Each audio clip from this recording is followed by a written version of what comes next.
Hi guys, hi everyone. First, thank you so much for coming and actually coming on time. Like, yay! I'm so excited because of that. First and foremost, happy International Women's Day. Oh my God. I hope you guys are having a fantastic day so far. I am. And I think it's going to be even more beautiful after this session. So my name is Adele Onyango, and we decided to have this time for us as women to celebrate our support systems. So to celebrate the best friends that we have who have really held us through the good times, yes, when we're dancing to Beyonce, but also like the tough times or the times when you need advice as well. Because sometimes International Women's Day is not so personal. So I decided instead of doing like a talk and something that's so formal and to do something that I've never done before with my best friend of 15 years. So it's 15 years. Yes. Because I'm really bad with numbers, so I get it wrong. Yeah, and she's really good with numbers. So last month she has a blog, and I'll get to what she does and her name and everything. But she did a blog that started off with a sentence saying when exactly we met. So we met when I was 15 years old, guys, and I was 11 days to turning 16.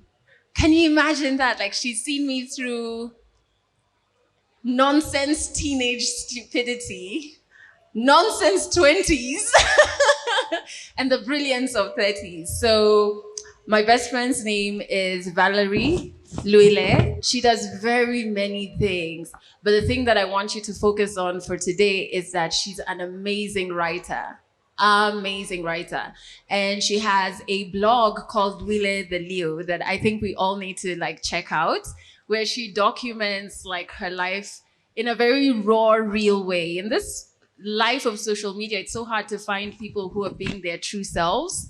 So from everything, trust me, there are pieces that will make you cry, and there's some that will have you dying of laughter. There's some that will have you wondering, okay, this man in Nairobi. There's some that, especially now recently, that are like, "Aw," you know what I mean? So check out Lule the Leo. So what's going to happen is Val is going to be interviewing me, actually. We've never, ever done this. And then we'll go through that part of the program. And then after that, you get a chance to ask any questions. Cool? Hi, everyone. So I am Val, or Luile, depending on what Adele calls me, depending if she's talking about the blog or whatever it is. Yeah. Let me start by saying, first of all, that I am so nervous. I had this list of questions and stuff, and I needed to print it. So I went downstairs to print at some office downstairs. So I asked them to print double-sided because I didn't want to hold two papers and just being conscious of printing and all that. So the first one, I don't know what happened. So they had to print for me. They only printed on one side. So they had to try it again. So they printed on both sides. And I'm like, yay, but just give me the one that didn't work out so I can trash it. I just don't want it lying around here. And then I trashed the right one. And then I had to go pay another 50 bob for printing. So that's 100 bob I have spent on printing because I'm very nervous. So just if you hear me stuttering or whatever it is, just understand that I'm very nervous. So I have a printer now, by the way. I saw on your stories, and I wanted to send like Falgun, but I didn't know he was coming because I didn't want you to see the questions. She's not seen these questions at all. I haven't. I don't know what she's going to ask. And I just didn't trust Falgun to keep a secret. He might be like, hey, babe, did you know she's going to... So I was like, no. Anyway. So we're here for International Women's Day. As we all know, it's a global day that celebrates the social, economic, cultural, and political advancements of women over the years. And it's also a day that calls for the acceleration of women's rights, which we all know, yeah? But I thought I'd share a little background on this day, which I don't think a lot of people know because knowledge is sexy. So if we all know, then we can just, look all sexier with our intellect, whatever. So the first Women's Day was celebrated in New York City in 1909, but on February 28th. It wasn't until the next year when German revolutionary Clara Zetkin suggested that perhaps we should be having a Women's Day every year on March 8th to celebrate working women. Because as you can imagine, this was 1910. So in 1910, working women were rare, like good men in Nairobi kind of rare. But don't quote me, please, and don't put that in there. Told Women's Conference. No, it's none of that.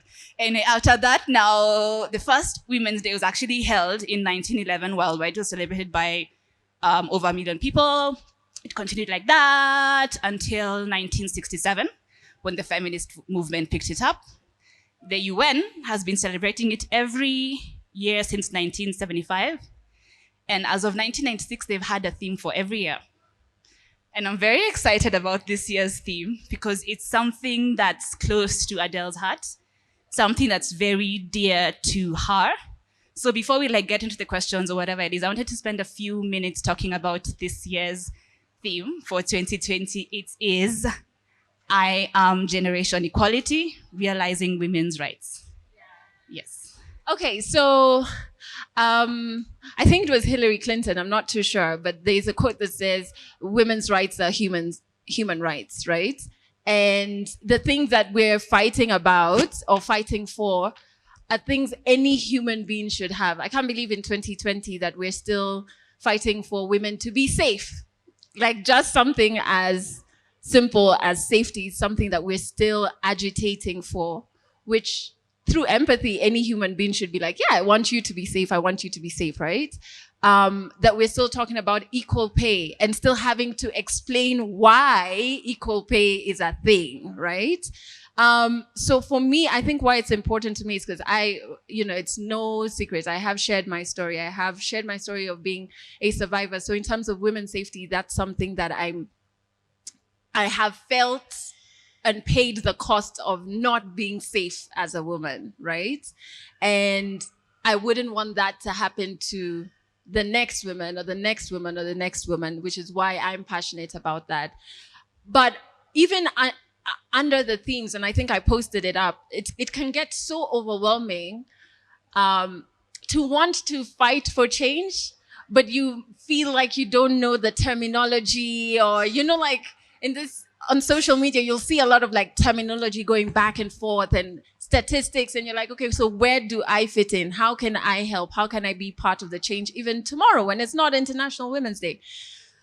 Behind those statistics, behind those, that terminology are stories like mine, stories of other survivors and stuff like that, right? Stories of other women agitating, stories of mothers who have lost their jobs because they're pregnant, right? That's still happening in Kenya in 2020.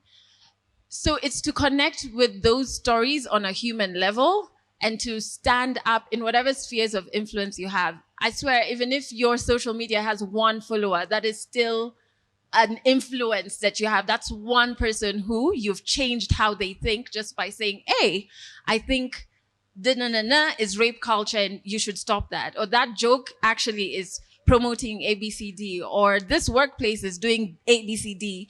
What are you doing as part of this generation in your own sphere of influence, your family, your friend circles and all of that, to actually change and agitate and fight for women's rights? That's where it needs to go, because especially after going into the NGO world and all of that, we get lost in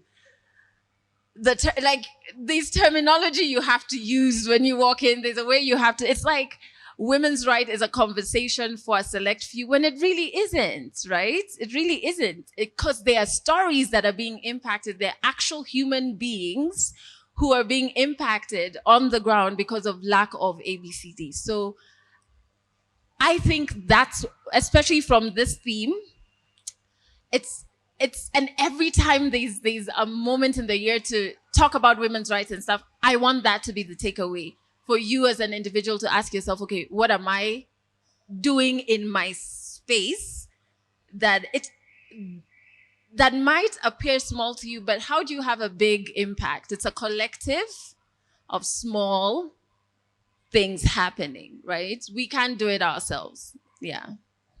Well said. Thanks. Okay. Okay, so today is a day that celebrates womanhood. And for me, Adele is just like the definition of womanhood. So just give me a few minutes to brag about my best friend, please. And I will have to read this because her accomplishments are so many. I just can't cram them unless I'm like a professional actress. So first of all, there's her 10 plus year radio career that started at 1FM and then went to Kiss Mid-Morning, where around that time, he also created Urban Africa, a show dedicated exclusively to African music, which was a first of its kind on the station. She then moved to Breakfast, and when she was on the show, the Breakfast show was the third most listened to show in Kenya. She left Kiss, and we'll get into that soon. Why are you laughing? She left Kiss, and since then she's created 2 podcasts. There's Perspective and Legally Clueless, which turns 1 this month on the 18th. And last year, Legally Clueless was named the most popular podcast of the Kenyan podcast of the year. On December 13th, 2018, she launched the Adele Onyango Initiative.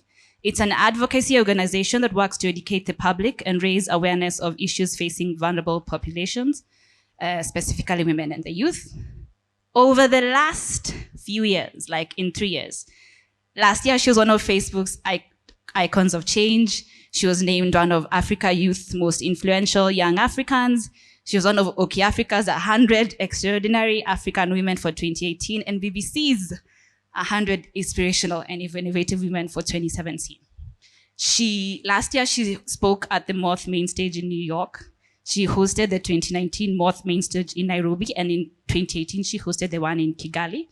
Last year, she spoke at the 2019 AU-UN Regional Meeting for People of African Descent in Dakar. She created and facilitated a workshop at the 2019 Africa Women in Medians Conference in Nairobi, an event she also emceed at. She was an MC at the launch of the Mastercard Foundation's Young Africa Works initiative. And last year, she also was an MC at Google's International Women's Day event in Nairobi. Last but not least, she has Save 247, a program by her, the Adele Onyango Initiative, done in partnership with NGO Carolina for Kibera. It's a free group therapy program that will see 3 groups of 10 rape survivors each go through a 10-week counseling course to help them heal from trauma. So, first of all, can we just round of applause? Please. Wow! You see, I was smart enough to remove my mic from my face before I did that. Honestly, this is one person, which is why I always say, for me, you are the most inspirational person in my life. I always say I can't just sit here and be basic if this is what my best friend, one person, is doing with their lives. God. So you're an inspiration, I'm sure, to everyone here are you going to start crying now, sincerely? And then, when you're feeling, what's it called? When you're blushing, you get hot. And I don't want my wig glue to melt off. Okay. Okay. So let's get right. I can see there my hand is shaking. My cousin is trying to tell me to breathe. And I'm like, okay, fine, let's breathe. Okay. No, we've never done this. Yeah. We've never ever done this. Unless we are at home or something. Anyway. So let's just jump straight into your career. And so let me tell you guys something. Wednesday, July 6th, 2016. I was at work. I was working late. I was getting ready to leave. And then Adele calls me. And we talk throughout the time. I'm shutting down the office and waiting for my ride. And in the ride, until I got to where I was going. And I was like, the next was a public holiday, Eid ul-Fitr. That's why I still remember. So I get to where I was going. And I'm like, girl, I love you, but it's time to get drunk. So let's talk another time. The whole time, I kid you not, the whole time, she was talking to me about how 2016, she needs to resign from Kiss. So my first question, why did you wait 3 years to pull the plug? Tell us. Oh my God. Aki, why are you good with numbers? And sucks to be you, babe. So how I don't want to say this is a global thing or it's an African thing, because I'm not too sure about the other African countries. But at least for Kenyans, you're conditioned to go to school. So you go to primary school, you go to high school, you go to university, and then you graduate, and then you get a job. And then you work at this job, and you work, and you work, and you work, and then you retire, and you go and start farming, right? Like, that's success, right? And so having a job is a huge part of success as society defines it, right? So I think it took me long to figure out my identity without the job. Like, okay, so who am I without this job? How will I be introduced in even family? Okay, my family is pretty chill, but like, you can imagine family meetings, the typical African family, like, this one, she's a doctor, this one, account, now who you? Ulipata kazi kweli? And then, and you want to be at a point where those things don't irritate you. So you can be like, hey, I actually am running my own podcast, or hey, I'm nah. So I had to work on my identity. Then I had to work on the emotions of wondering if, because at the time I wasn't thinking podcasting, right? So I'm wondering, what else am I good at? Like, I've been good at this radio thing for like years, and then now I want to live and do what? Like, what is the next thing? What am I good at? What am I passionate about? Okay, I knew I was passionate about working with youth and women, but I didn't know what the structures would look like. And then, of course, money, right? So that monthly paycheck is like kind of sweet, right? And as an independent woman, I'm like, I'm never asking a man for money. Me? I'd rather beg at Kenkop. No, so you're like, how will I be able to do the things that I need to do consistently without this paycheck? And before you think about it rationally, because honestly, getting money is the easiest part of that whole thing. Because literally, getting money is a 1+1 situation, right? But your identity like forces you to really go to spaces that you've probably not gone to for a while, like internally. So I had a lot of emotions, and I guess at that time I probably had a really bad day. I had many bad days at work, but that was probably like one of the worst for me to call you. Because most of the time I'm just like, what's up? I can't take this anymore. But to call, it means it was a really bad day, and I just felt alone. Huh? I remember what happened. Oh, wait. I just felt really alone. I felt like I'm in an industry that I can't talk to people in my industry for advice, right? So it's glam to you, but behind the scenes, it's not really glam. So who do I talk to there? And then when I go through those periods, the next thing is, and I don't even have my mom to ask. Then now I've stopped stressing over my job. It's become now I'm grieving. So all of these emotions are just going on. So it took 3 years, 2. We started talking like a year before. So it's like 4 years. Okay. I know very well, because when she finally resigned, we went out and partied even harder than she did, because she'd wanted it for like 4 years, and we were just now very excited for her and very happy that she finally was able to take that, last leap and just be able to absolutely break out of her comfort zone. Yeah. Okay. You mentioned it, but let me just ask, apart from, what were your biggest fears about moving away from a steady paycheck? What were my biggest fears? I think it was, first, I didn't know what I wanted to do afterwards. Like, the podcasting thing, it looks like I have my shit together and like I know what I'm doing now. But even at the time, I was just like, oh my God, what am I going to do? What am I going to do? And one day I'm just like my husband would tell you, but we can't give him a mic. I would be like, maybe let me open a salon. And then I remember one day we were driving, and because I love doing my nails, like going to do my nails is like my me time, because I can't be on my phone, so I'm forced to just detach from everything. I was like, but I like to do my nails. Maybe I can open a nail bar. So it's like a place where people only come to do their nails.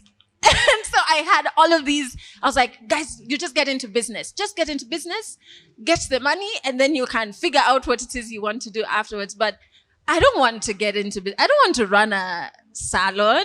Not that it's bad, but it's not me. It's not what I want to do. And I'm using, what is it? I'm freaking out. Yeah. So I'm just like, yeah, it's fear that is making those plans. So I think not knowing what I was going to do was such a huge fear for me.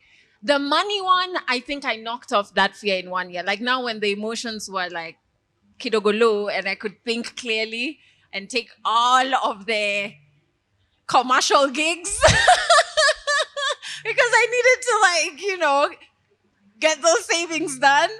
That wasn't the hard part, but it's like, what am I going to do? Yeah, that was hard for me. Well, so this question is double-sided. Looking back at your impressive 10-year career in radio, what are your proudest moments? And on the flip side, what would you have done differently? Or if you can tell us, not done at all? Oh my God. Let's start with the good. Toboa Siri. So my highlights of proud moments in radio. Oh my God. I remember once when I was at 1FM, we got told that we would be interviewing Ngugi wa Thiong'o. And I mean, because I don't know if like all of the musicians and celebs who watch this, have been on my show. And it was great having the celebrities, but this guy, I was just like, this is an intellectual. Like, if you ask some dumb stuff, this guy is going to be like, and then he was coming with his son. I'm like, hey, Jesus. Well, I asked the right things and I'm such a fan also, but you have to be professional, so how do you weigh those options? I think that's one of interviewing him, interviewing Hugh Masekela was really major for me because these are people who had walked this powerful path and I was just like, oh my God, I'm in awe of them. And then, so that's interviews. Obviously, there are other interviews that I really loved doing, celebrities, that AKA. But I think when I joined KISS, I was working alongside people I'd grown up listening to. So all of these studios are in a line and you walk in and there's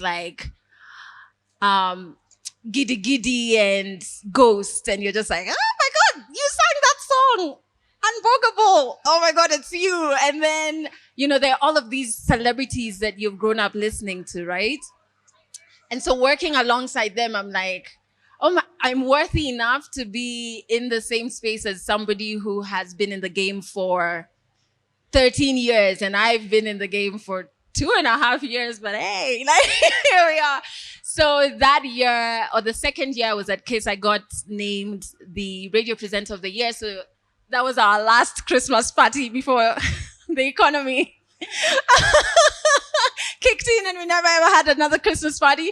But I got named the radio presenter of the year. So I knew I worked hard. So even when I was going to get that award, I was like, hey, I know that this one is mine. Yeah, this one is mine. So that was really good. I think that was a highlight for me. Creating shows like Urban Africa, because before they had a show that was specifically for Kenyan music, but I always thought that's like saying Kenyan music needs a crutch. It's like, let's worship, just give them 3 hours at the end of the week. So I was like, if you're going to do that to Kenyan music, do it to all African music, so that, because Wizkid was really popping at the time. So I'm like, so Octa's music can go toe to toe with Wizkid because it's legit. They're both popping, right?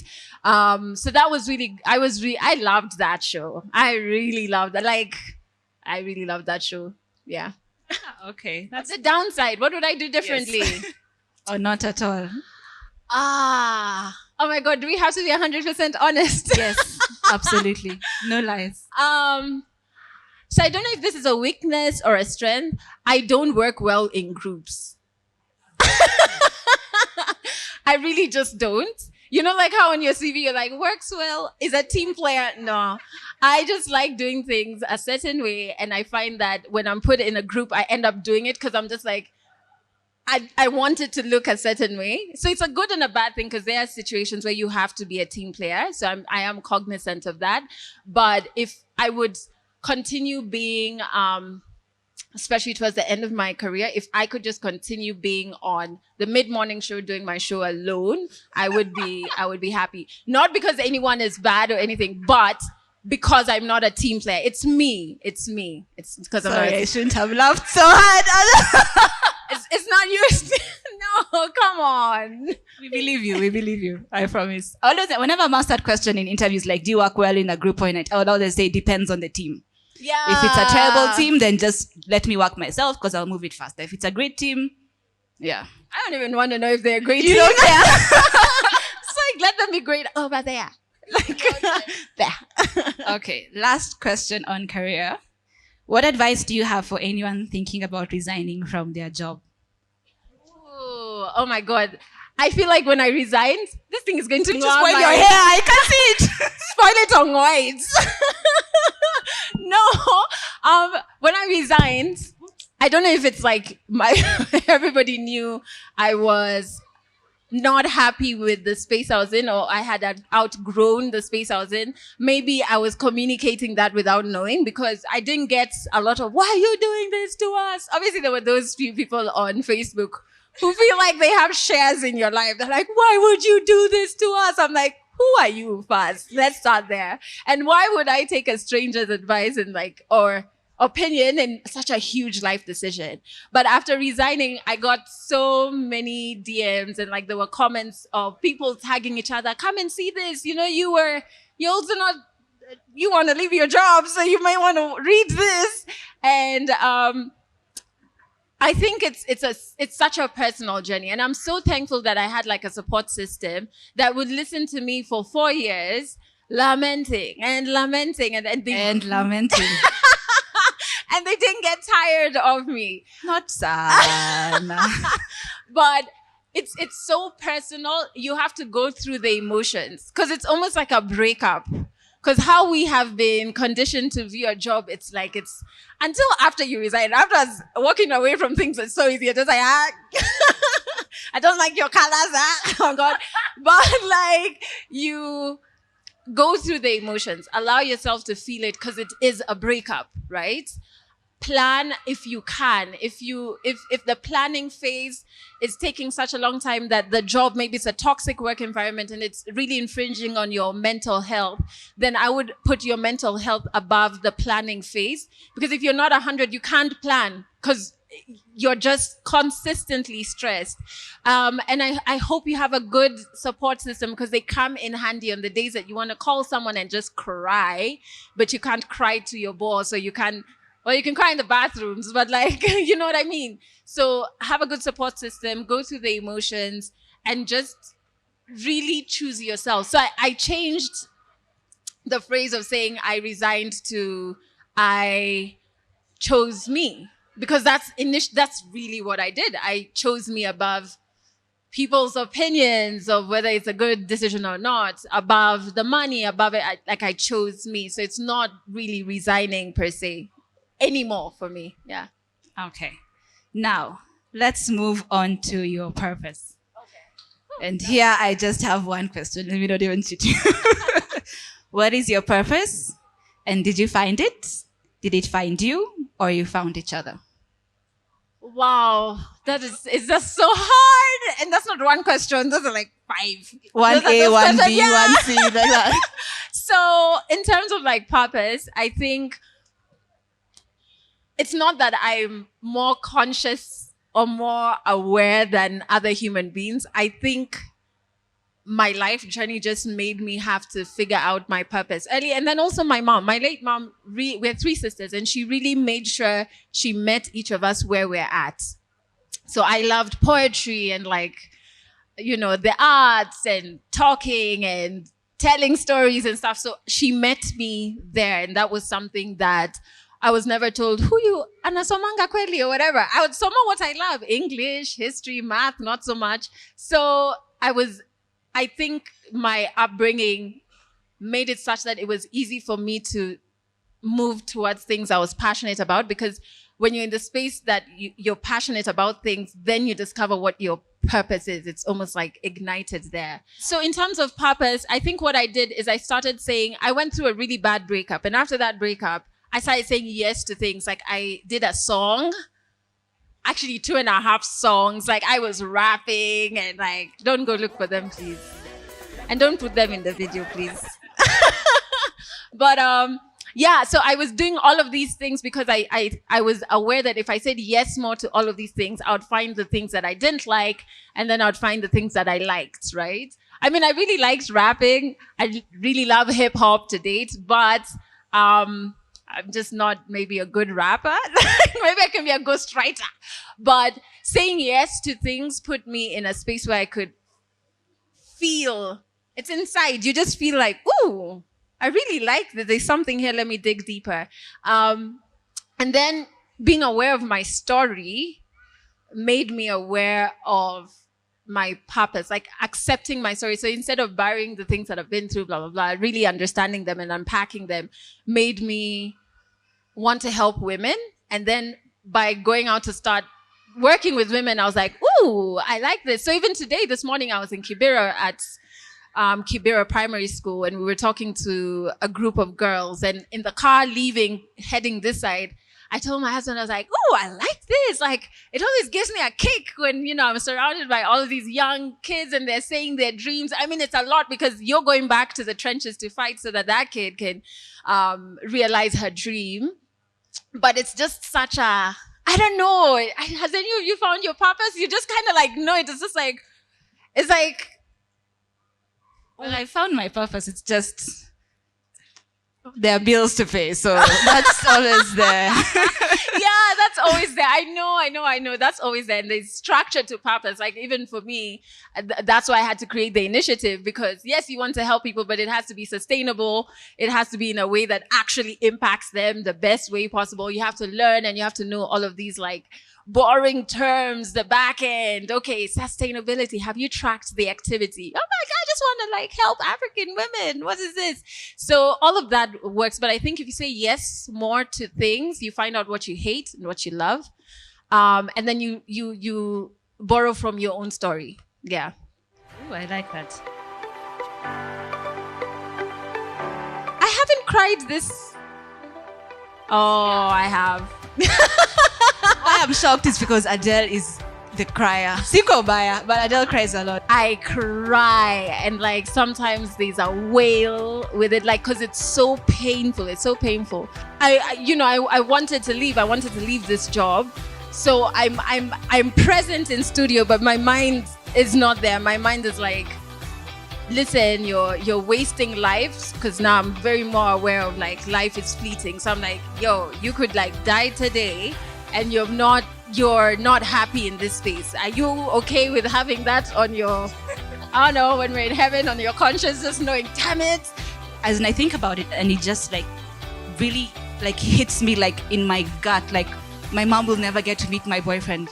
And I just really feel terrible about that, because I know she'd have been so happy for me. I'm trying not to make too many more friends, because I'm just like, hey, there's more people to grieve for. To me,